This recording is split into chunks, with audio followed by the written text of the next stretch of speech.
So now we take one more problem on remainders. The problem is 2 raised to 40 divided by 3, and what is the remainder for this? As we know, 2 raised to 40 is a big number, and as we get a big number, what do we do in remainder? We split up and solve. So we split up 2 raised to 40 into smaller parts and then we solve it. So how do you write 2 raised to 40? I'll write it at 2 into 2 into 2. How many times? 40 times. Okay, and that will be divided by 3. What will I do now? Find out the individual remainders of smaller number. So 2 divided by 3, the negative remainder is minus 1. Again 2 divided by 3, minus 1, and so on. So how many minus 1 will I get here? If you can see, minus 1 will come 40 times. Okay, and minus 1 will be multiplied 40 times divided by 3. So now the problem is reduced to 3 is this. Minus 1 multiplied 40 times is nothing but 1. 1 divided by 3, answer is 1. And that's how we solve this problem. So the remainder for 2 raised to 40 divided by 3 is 1. Let's take the next problem. 2 raised to 41 divided by 3, which is nothing but 2 multiplied how many times now? 41 times. And that is divided by 3.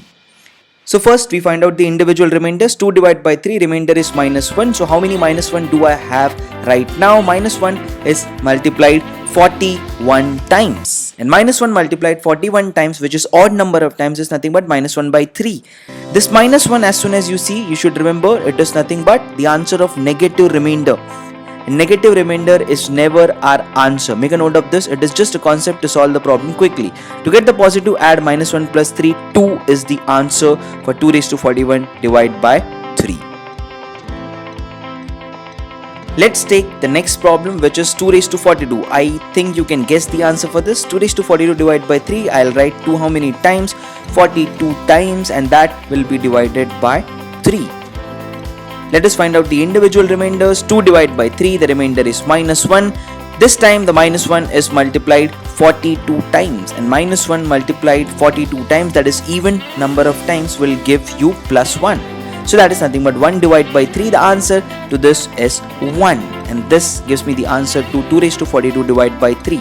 So what do you see a pattern? If it is 40, which is even, you get the answer as 1. If it is 41, which is odd number of times minus 1 multiplied, get the answer as 2. If it is 42, even number of times, you get the answer as 1. Let's take few more problems on remainders. 16 raised to 70 divide by 7. Now as you know, 16 raised to 70 is a big number. And as soon as you see big number in remainders, the rule is split up and solve. So I split up 16 as 16 into 16 into 16. I'll write this how many times? I'll write this 70 times. Okay, and that will be divided by what? 7. 16 divided by 7, 7 2s are 14, so the remainder is 2. But how many 2s will I get here now? 2 is multiplied 70 times.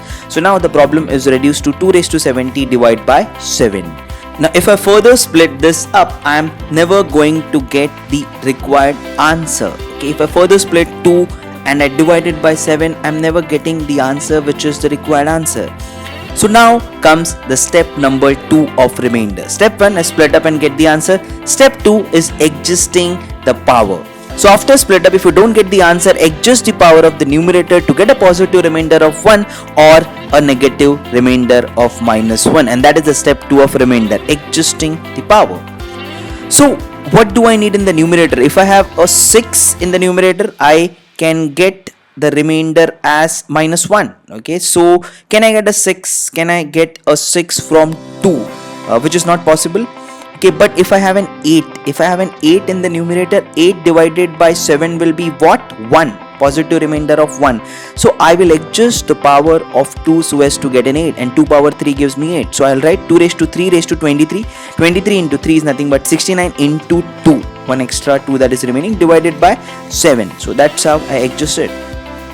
2 raised to 3 is nothing but 8, so I'll write it at 8 raised to 23 into 2 divided by 7. 8 divided by 7, the remainder is 1. 1 multiplied 23 times is nothing but 1. 1 into 2 is 2. 2 divided by 7, the answer for this is 2. Okay, and that's what we learn from this. So if you don't get the answer by the first method of split up, adjust the power and get the answer by step 2 of remainders.